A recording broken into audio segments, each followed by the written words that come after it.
তাহলে তোমরা রানীর উট দেখেছো তো? হ্যালো গাইস, সবাই কেমন আছো? আশা করি সবাই ভালো আছো। আর আল্লাহর রহমতে আমিও অনেক ভালো আছি। তা আজকে আমি রানীকে নিয়ে যেরকম ঘুরতে বেরোই সেরকম ঘুরতে বেরিয়েছিলাম। হঠাৎ দেখি এই ফচকেদের এরা বলছে রানীর উট দেখবে।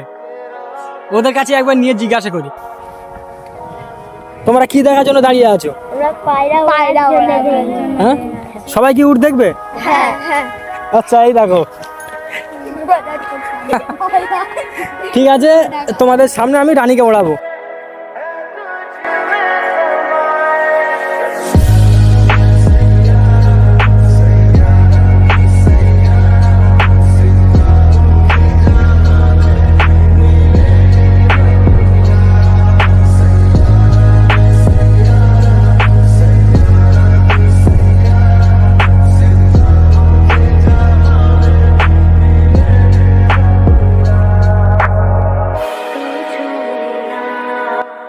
তাহলে তোমরা রানীর উট দেখেছো তো?